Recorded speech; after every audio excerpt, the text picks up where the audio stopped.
If I can just use ASAP. Yeah, you can do that. Or I can mic them up. Is that good? Yes, good.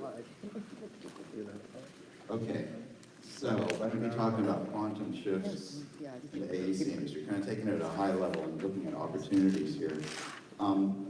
Relating to gamification, and the game is changing, our world has completely changed. Our expectations of how we interact with data, and how we interact with mobile devices, and how we interact with each other has completely changed. Everything, basically. But the AEC industry still is a few steps behind. So in other words, it's an opportunity, but it's also a risk if we don't understand that opportunity, because things have rapidly changed. And that change even goes into this cloud computing concept. If you look way back, actually, in 1983, Korean Airlines Flight 007 strayed into Soviet airspace and was shot down because of a navigation error. That same year, the Department of Defense opened up their satellite systems to the public. So this concept of open source and sharing of information, shared services, and it's incredibly important because all of our devices today rely on the same satellite system to find where you are, to call that Uber, to be able to communicate with each other, to be able to open up a mobile device and say, where are we taking this picture? That location information ties directly to buildings, obviously, in our cities. It's all about location.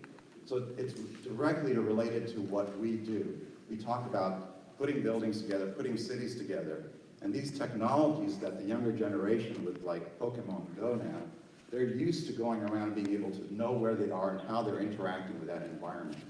Now, project that forward into our buildings, the data that we produce. We produce massive amounts of data, but it's very difficult to access still. And that's a risk and it's an opportunity. So we need to kind of step forward. And as an architect, just like the quote that Tom Main said years ago, it's over 10 years now, when we heard it back then, we thought, wow, that's really profound, and it really made a lot of sense. But we really haven't stepped up to the plate fast enough. That's my opinion as an architect. Architects are actually behind in this game. The builders are further ahead because there's a direct impact on how they put their buildings together and the bottom line. So the next one is machine learning. So there are threats to what we do if we don't step up and look at what can be automated. A lot of things can be automated, and there's no reason for us to compete against that automation. We need to work with it. How many of you have heard of WeWork? This company's just exploded in the last, I don't know, 5, 10 years, in the last few years even. They're a multi-billion-dollar company. They've created a whole network of office spaces. And it's not just like a landlord with a leasing space. They're actually optimizing how they design and construct and renovate facilities to rent it out for day use, basically, or for month or by week or whatever. But they're gathering information from their users. So as their users reserve a conference room, they can look at trends and decide what's the demand for conference space and start adjusting how they design and build that next conference space.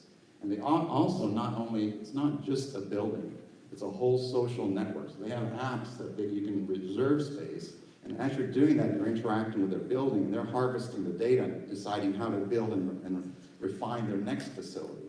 So when you reserve a conference room, you can say, this is a good conference room, bad conference room. An example they gave is there's wallpaper on one conference room where people were commenting on the wallpaper is too busy, so we can't focus. So they immediately turned that around and started renovating that room and making it more pleasant. So in other words, interacting with people in the building and then allowing them to even interact with each other. So they're using these networks of people that are in their buildings to actually create business opportunities. So that connection to who's actually in the building, to the design and construction, to the renovation, to the building of new facilities and their whole network of facilities around the world is a completely different way of thinking about it. And that's what this machine learning is. They're learning as the building kind of grows and breathes every day. It's basically talking to them and figuring out how to use that. So think in terms from a design perspective, how that could change things.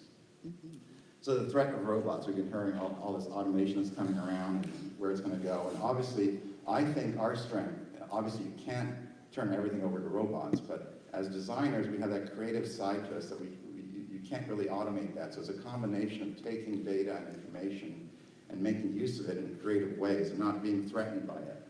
It's important to think how you fit into this world.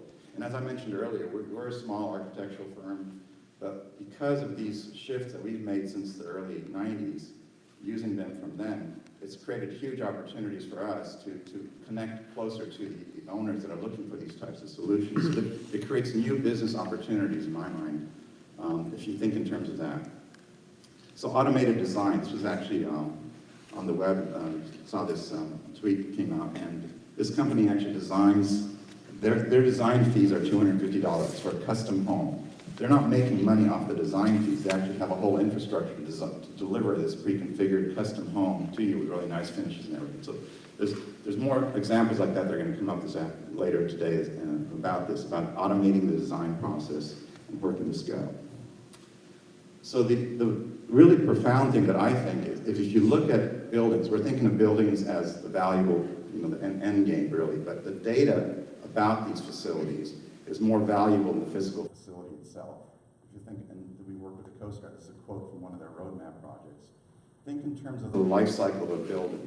From an owner's perspective, the information about that building, the building is just a container, but the life cycle and how that building operates, how much energy used, how much revenue it produces or doesn't produce, that is huge compared to the building itself. But obviously, if the building is well designed and that data flows through the building and creates value back to the owner, they're looking for these kind of answers. They don't know what the answer is, and we are part of that. We as an industry can solve that for them, and that's an opportunity for us if we think in terms of data as an asset.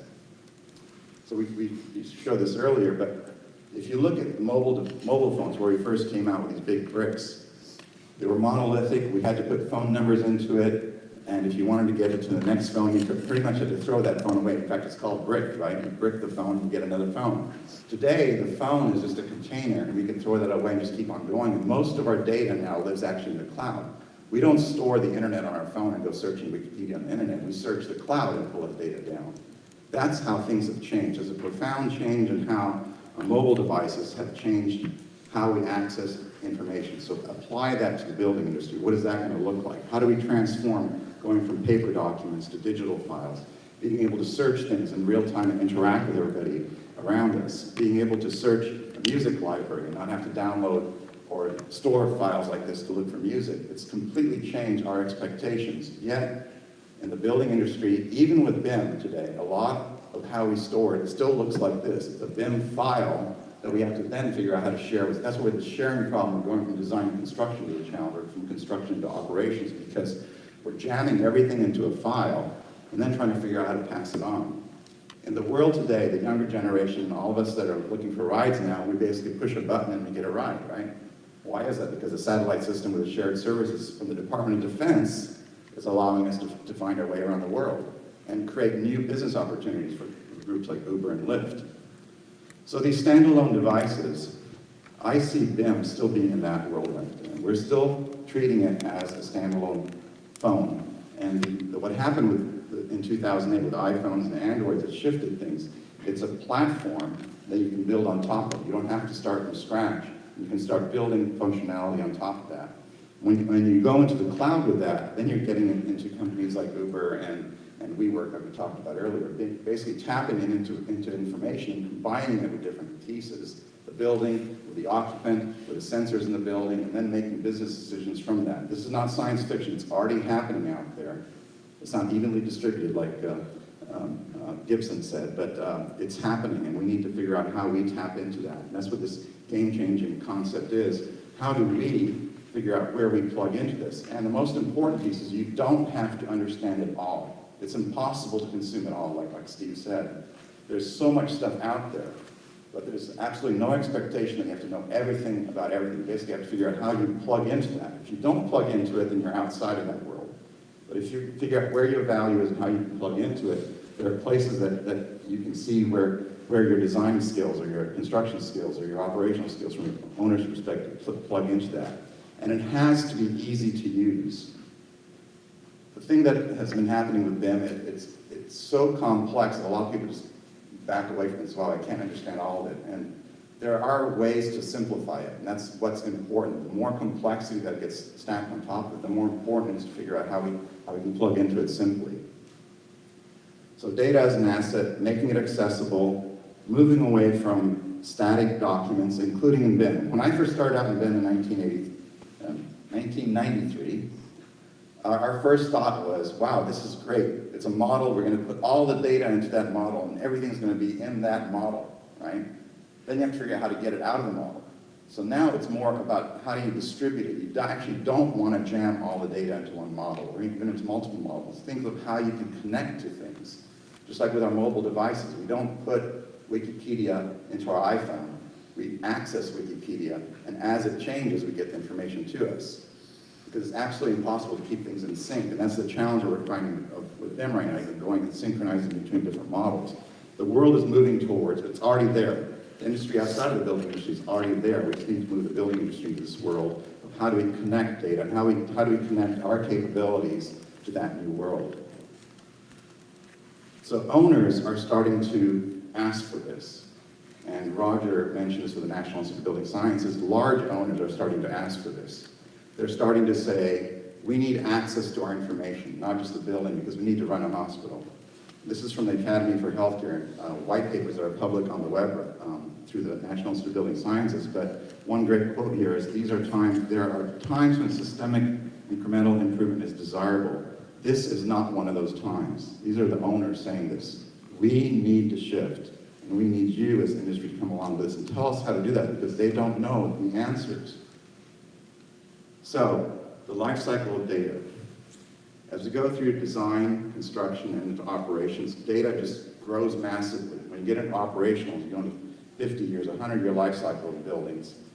That data just continues to grow. So it's impossible to think in terms of putting it all into one place. But if you get this interconnected network, just like our mobile devices, and you can access that piece of information that is relevant to you, and you're part of that network, and all of a sudden you're interacting with that network and being able to make decisions with that other person wanting answers, for example. In our operations phase, we have found over and over again that owners, they can't maintain a full model, a full BIM, for example. BIM is, for design and construction, start getting very complex and a lot of data and a lot of geometry, but the owners really they have a different level of tolerance of being able to maintain an as-maintained BIM. Can an owner really realistically maintain a full-blown BIM during operations? No, but there's a lot of data in the model that's very critical to them. And you'll see more of that this afternoon. So how do we shift the AEC industry into the search for anything mode? Search for anything and interact in a simple way. The technology is already there. It's just up to us to figure out how we move our industry into that world. And that's the challenge today. How do we make that happen? And like I mentioned, Big BIM book, Finance gave us 3 books here in the morning, 3 in the afternoon, and there's a 40% discount for anybody else who wants to get a copy of it. There's a code here that's going to be, it's actually in the printout as well too. So I think that's it for, yeah, the game changers are, our expectations from the past have changed, and it's time for the AEC industry to change as well. That's where we're heading. Any questions or thoughts for Kimon? Yes, go ahead. Just me. Hi, Kimon. Thank you for your chat. I was interested in the automated design. If you could just pop back to that slide real quick. I had a question because as a design firm, and we spoke about 250, we do a lot of high-end luxury residential in the Caribbean, right? Right. And you mentioned how does that, I guess, differ from, or is that like the next step up from prefab created structures? Because you're saying like automated design is already there. They don't really have to do much. They're really focused on something else. How do they make their money? How do we? Oh, this company itself, or just in general? No, just in general. You're going to see more from Jim Bedrick about automation as well too. But there are companies out there like Adidas and WeWork and others that are getting the data, the requirements, for example. How big should a conference room be, or what type of space do we need in an operating room? That's all kind of data that drives the design. And if that data changes, so from an owner's perspective, if your business drivers change, it means that maybe you don't need a large conference room, or maybe you don't need a conference room at all. So if the more direct connection there is from that business need to the actual design, there's many levels of automation. And at the simplest level is, and you'll see this afternoon when I do my presentation, healthcare owners saying, what do we need in an operating room? Their needs are constantly in flux. If we can tap directly into that need and then design from that, even if we're doing it manually, it's still making it a more direct process rather than waiting for 6 months or a year. We even have examples of it's 5 years later after they made the requirements in a static document. Now they're handing it to the architectural team and say, go design with this, it's 5 years old. These guys have optimized it even more. It's actually direct. They're saying, I don't like the wallpaper in this room. When I reserve this conference, the next day the wallpaper is down. It's that type of automation that's starting to happen. And if you look at other industries, like, I'll let Jim talk about it later, he's going to go into a lot of interesting things of how if we look at the computer industry and processors, and how do you design computers, they're automating how those things are made. So if we apply the same thing to the building industry, there are opportunities there. Good, okay. Roger.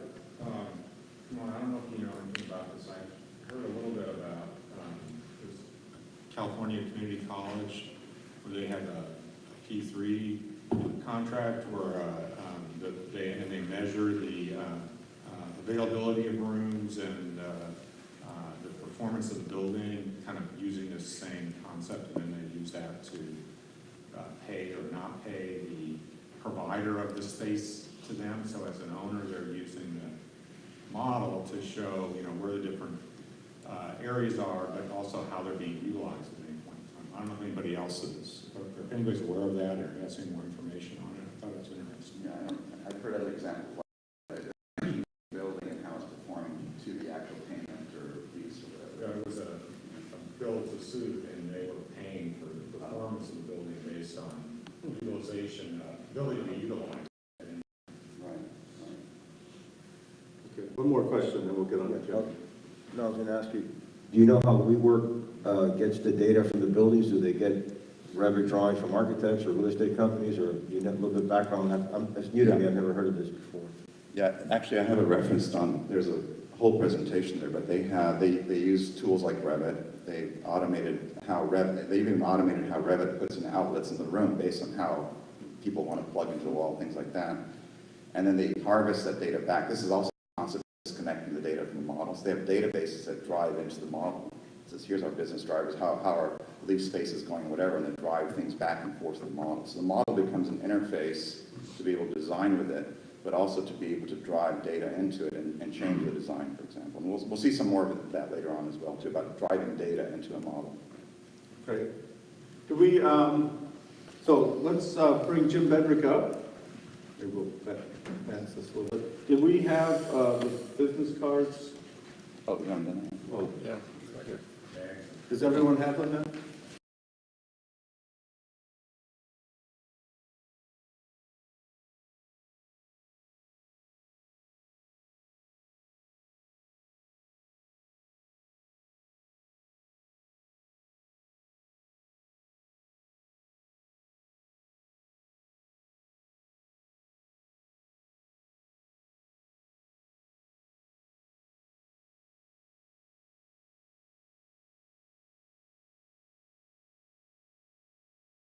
Already that we're going to talk about, and a few of them came up as the number one issues from some of the tables. The borders we're talking about here are industry borders. Whether we're talking about the construction industry, design and construction industry, or aircraft, or computer design, whatever. How many have seen this graph or some version of it?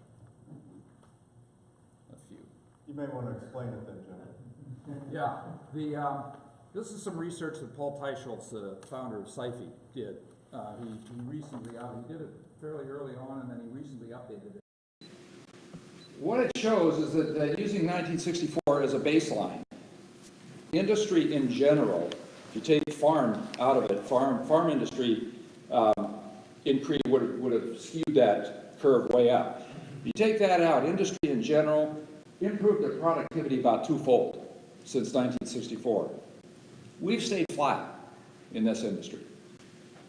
So there's something kind of wrong here, right? Why does this happen? And then we go to these conferences like this one right here, where we all talk to ourselves, right? Well, here's a thought. Why don't we talk to these guys? See what they've got to say, see what they've got to contribute to our industry. Well, there's a couple things that are already happening and are getting embedded well into our industry. Human interface technology right? Virtual reality. That was pretty easy for us to see that this could apply to our industry because visualization is one of the things we do. The way this started was in the aircraft industry. Lieutenant Tom Furness, back in the 70s, was working on these heads-up displays for, for fighters. And he started these human interface technology labs. First one started at the University of Washington, and then it spread. And it spread to this. Now we have things like the Rift and all the way down to Google Cardboard. But this has become a really useful tool, and it came from the aerospace industry. Well, some other things that came from the aerospace industry. BIM is obviously really good. You know, you take Revit or ArchiCAD or Tekla or any of these, they're really good at drawing vertical walls, square spaces, rectilinear things, orthogonal. But how do you do a form like this? And then how do you build a form like this without doing a computer model? So the story is fairly well known. Frank Gehry he was looking at this kind of form. He says, okay, well, these guys do forms like that, right? They don't build vertical walls. They do forms like this. So, of course, everybody knows, or it's fairly well known, that Gehry Technologies adapted CATIA, which was a design program for aircraft, and it adapted it to the building industry, and now we have Digital Project. Okay? There's been a lot of talk here about design automation, and that can be a scary word as well as something that's intriguing. So look a little bit about a company that's done this. Kimon mentioned Adidas. They took a look at the chip industry and said, well, how can we apply this to design and construction? And they not only looked at the design automation, but also the whole process of industrial manufacturing approach to things, all right? So what does the manufacturing industry do that we do? We make things, right? Manufacturing industry makes things. There are a whole lot of differences. But some of the things that they do, they reduce variability. They fully integrate the supply chain, which is something we're starting to do, but it's very new. One of the really interesting things is their survival is based on plowing some of their profits back into innovation. And that's something we can really learn from. Companies are starting to do that.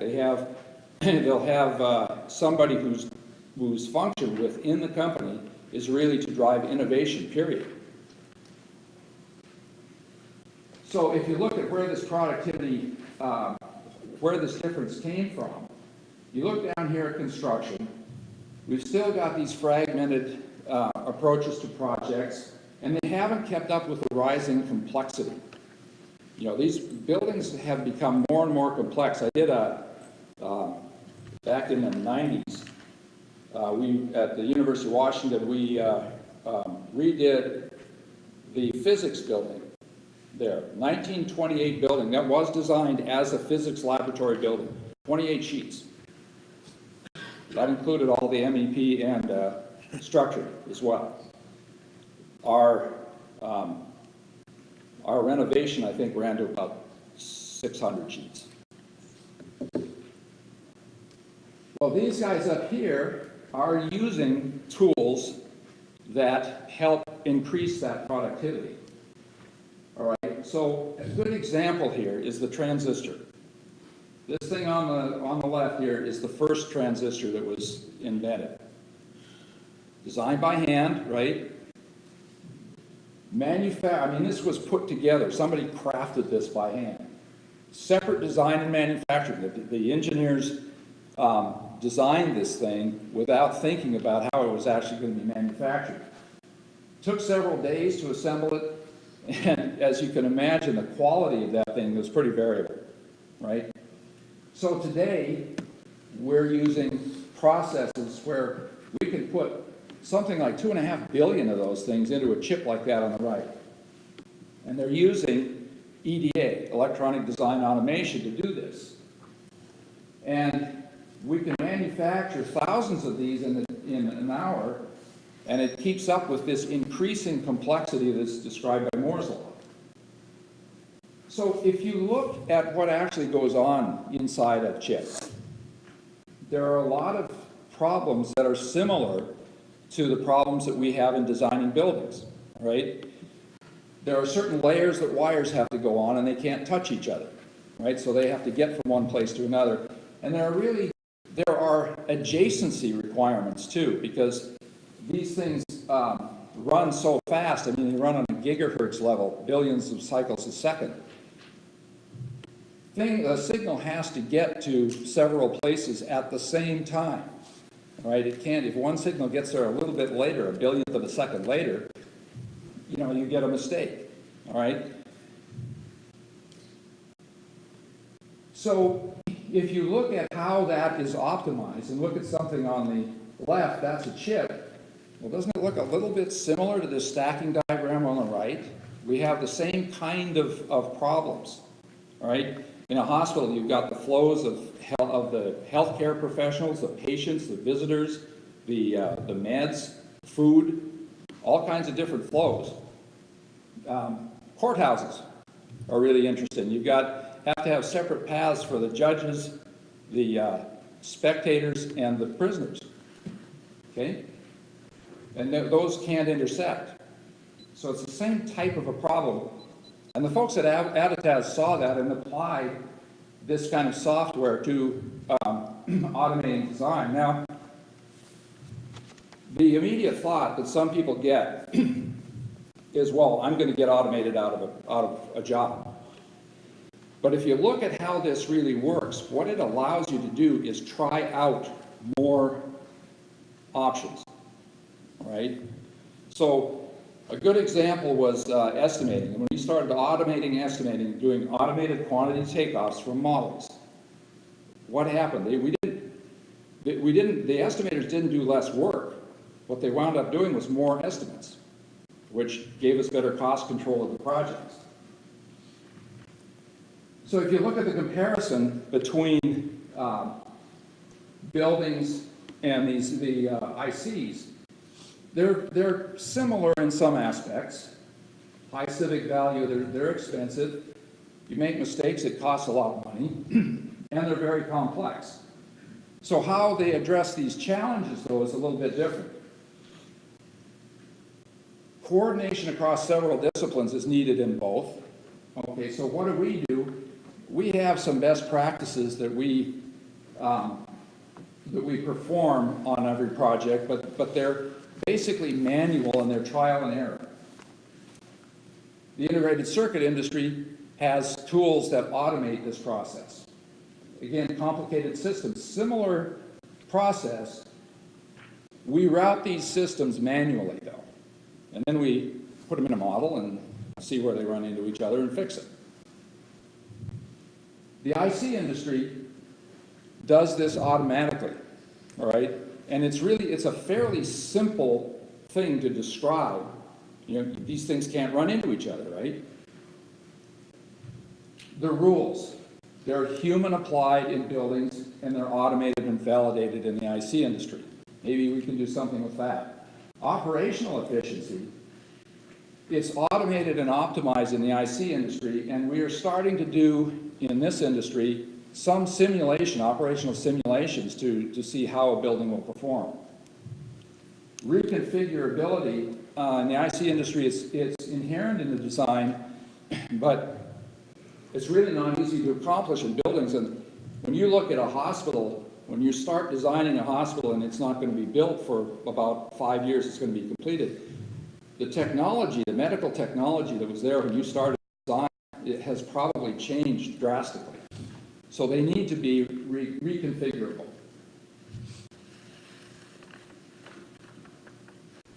So here are some of the things that we're starting to do, okay? In design automation, we are starting to have standard libraries of components, right? Standard details, sometimes even standard unit plans, patient rooms, and so on.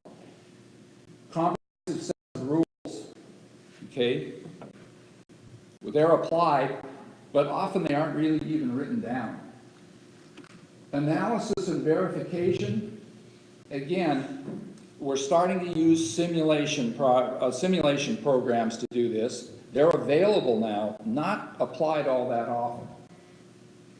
We are doing the direct link from design to production now. But when you think about it, over the last 10 years, this is kind of was a radical idea. It came along in IPD, right? Well, hey, maybe the designers ought to talk to the people that have to build this thing. What an idea.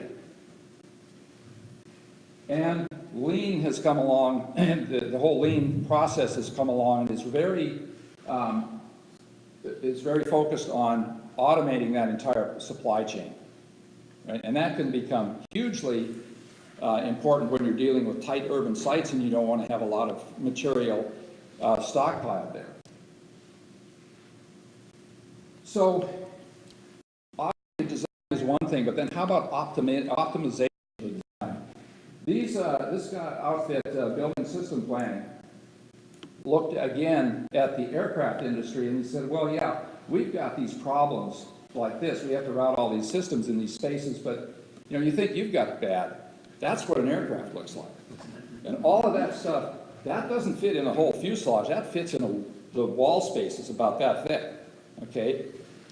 So they do automated processes. It was originally developed for the F-35 program. Well, these guys took some Visual Basic and put it on top of CATIA and acquired some IP from CATIA, and they came out with this system that actually automates. It chooses the routing for the various systems. So it begins with this point-to-point routing, and we'll demonstrate that in a minute. This duct has to go from here to here. What's the best way of routing it? And they're up to now the coordination and optimization. Okay, so like, how does this duct get from here to here with the minimum number of bends? All right? And then the next step is automated detailing. So the way this works is you start with an architectural model and you develop single line diagrams. Everybody's probably seen these from the engineers. There's a duct from here to here, but it's only drawn as a single line. And the system then takes those two pieces and develops the routing of those various systems to make sure that they get from point A to point B. So when you've got this system like this and then add on a couple of other pieces, automatically figures out the routing to get them through there. It's not a matter of using a light table or a Navis model and seeing where they run into each other. It does that for you, which shouldn't probably worry anybody, because I don't think there's a whole lot of people that really, really enjoy figuring out clash detection. Okay? Now, one of the interesting things they did with this was they can apply this to a laser scan. So with this, they needed some conduit to go from a box down here at the bottom up to a place at the top. And this was an existing building, and they had the laser scan of it. So the automatic routing then goes through this, and it knows that those point cloud pieces there are things that have to be avoided, right? So it can automatically route through that existing room. Now, gamification was one thing that came up with one of the tables here, right? Video game technology. This is really one of the funnest pieces here.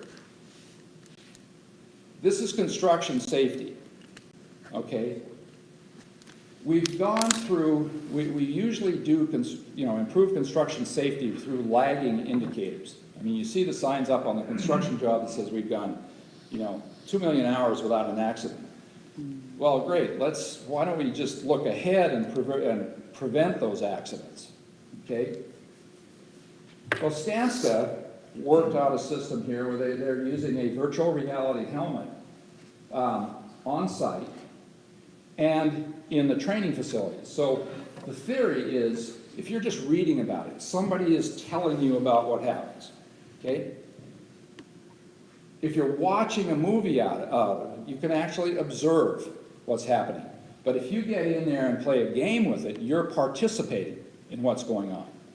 So a simple example of how they're using this was a real accident that happened. This guy didn't follow the procedures and took off the tie downs on that load of steel, and he was actually killed. All right? Well, so they developed a video game for the training program. Said, okay, here's a truck. You know, the point was that the forklift was supposed to get there first, support those things before they were released. So here's a truck, you got to unload it.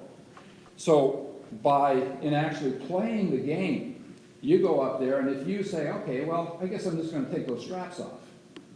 Oops, you know, maybe I shouldn't do that.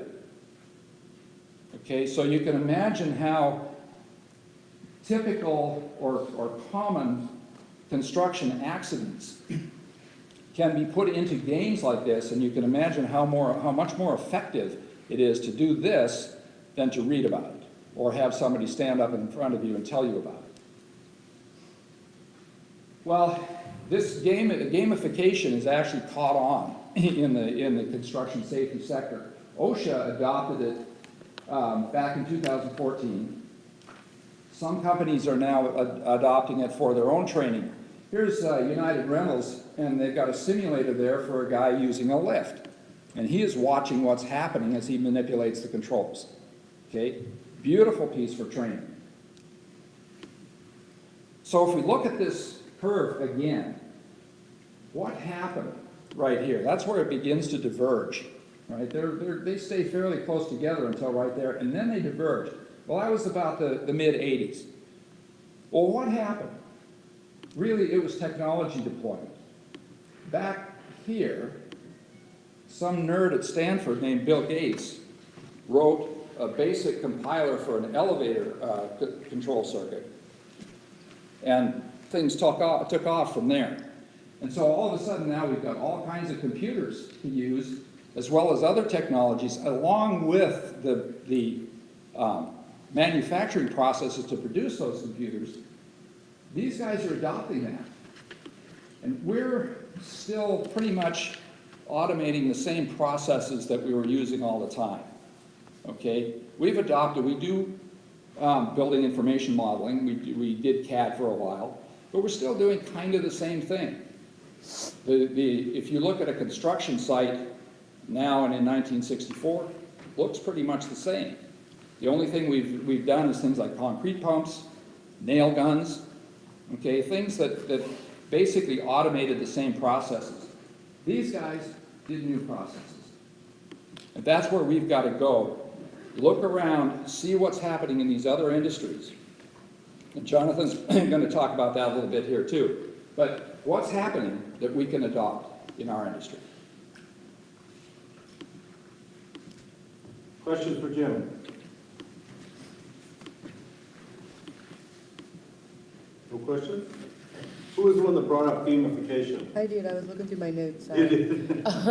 I was wondering if you had an example of gamification being used in design, for instance. My firm, I'm actually proud to say we're kind of a little bit doing a lot of these things. Like we use virtual reality a lot, but it's a way to showcase our design to our clients so they actually get a feel for it. We're trying to like look into that space. Have you seen any gamification examples in the design, say coming from conceptual design standpoint, to just really allow the client to really experience or play the game of what they could be seeing in the built environment?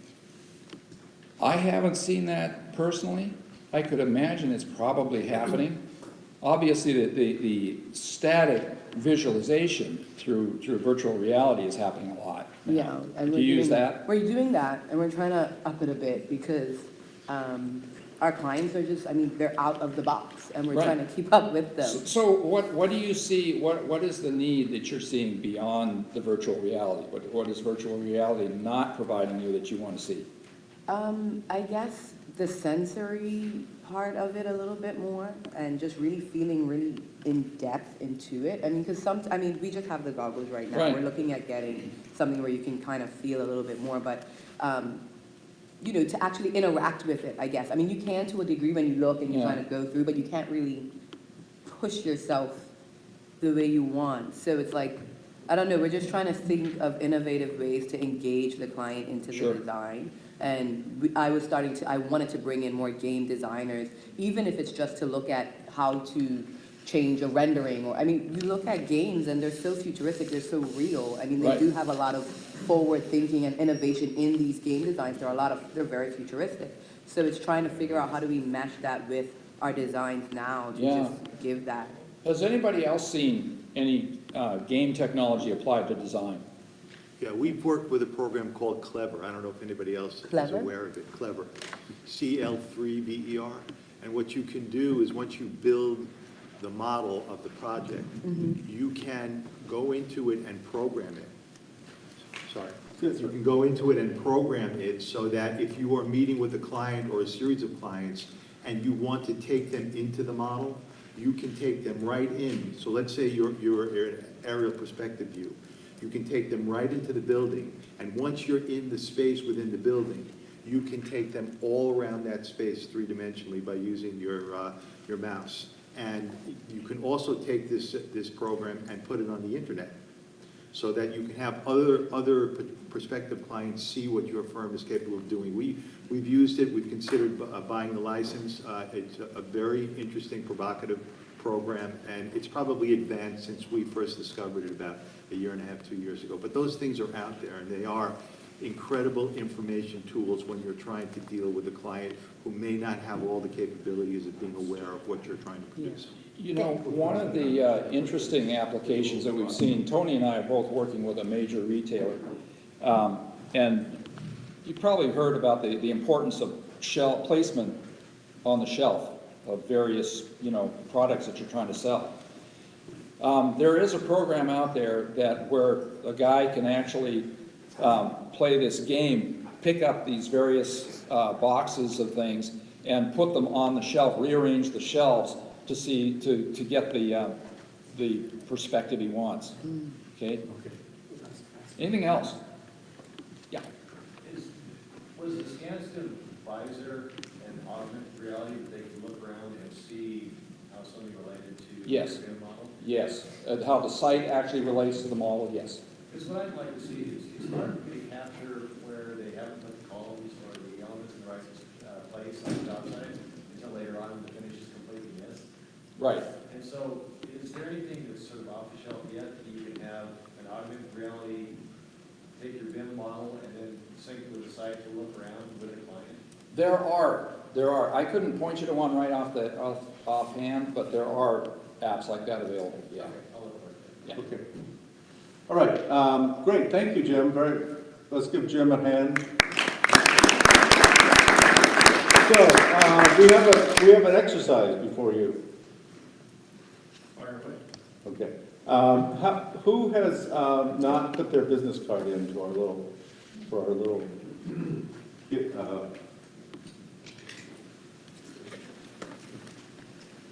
okay, so let's do a quick exercise here. We showed you this earlier, and it is Gartner Hype Cycle. So the basic concept is you've got things that are just barely on the horizon, and they're starting to get excited, and then everyone thinks, wow, this is really cool. Then you kind of say, wow, I've started to use it, and it's a lot more work than I thought it was.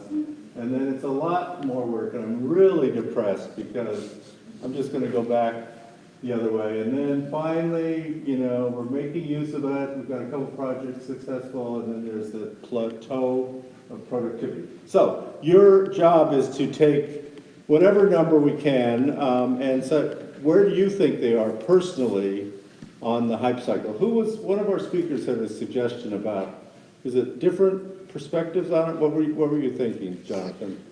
Someone said from the owner's perspective. Yes, Richard, I'm sorry. I think the hype cycle is different in different locations around the world and even in different places in the country. Okay. So I think it's a very organisational view as to where some of these technologies are. Okay, so why don't you just do it for yourself or your firm, and then we'll talk about how those are different just from your perspective. We only have 15 minutes, so just quick, it's meant to be a very quick exercise. Okay. Oh, you want one?